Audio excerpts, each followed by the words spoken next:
Hello, I'm Brandon Lowe. And I'm Colin Devaney, and this is our EC2001 laser transmitter.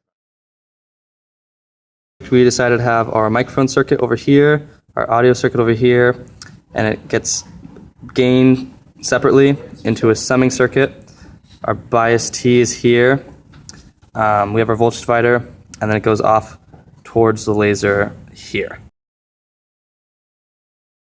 Of our project right here is our microphone circuit. We basically took it from our earlier lab, and we're biasing the microphone with 4.5 volts through this resistor here. And then we have 5 microfarads equivalent capacitance right through here.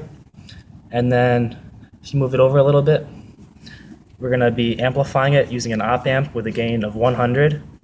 And then from here, this goes through this orange wire into our summing circuit. Control, we have the positive going in there, negative going in there. This comes all the way over here, which goes into this op amp, which has a gain of 10.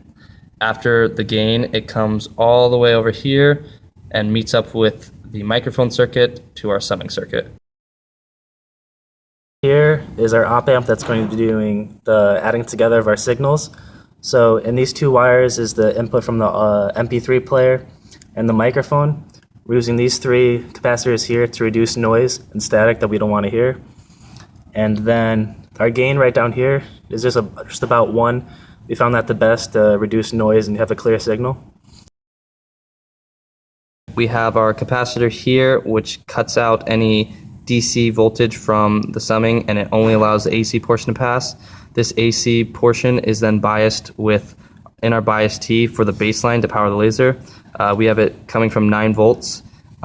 This resistor here maintains current. It makes sure that we have enough current to power our laser. And from here, this blue wire comes off. We have to our laser. The ground goes to the ground all the way into our battery ground, and we used a different ground for the whole circuit in order to make 4.5 and negative 4.5. So here we have the 9 volts from the battery coming in, and this is the ground of the battery right here.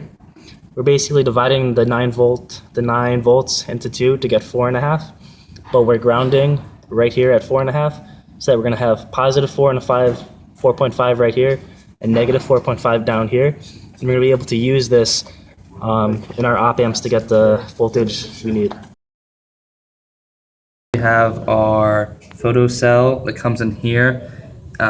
We have a capacitor right there to filter out any unwanted noise. It then comes into the LM386, which is biased with 9 volts. And it comes off of that. The capacitor there adds gain. This capacitor right here on the 1 and 8 terminal of the LM386. This off the output, it is connected to our speaker, and there's a resistor in series with the speaker to protect the speaker from blowing out. But this plays the music that we transmit over the laser. Underneath there, we have the laser sticking out of there to balance it, so it's lined up right with the thing. And we're gonna play some music. Go ahead. We'll go down there. You should be able to hear it. You can hear it now. We got some T-Swift. All right. Now. So. I disconnected the audio from the MP3 player, and I'm just talking to the microphone. Okay, so here we have our whole final sending circuit soldered to the solder board. We have the clip holding the laser, so it's powered. We're going to play some music, give a final demonstration over to our soldered receiving circuit. There it goes.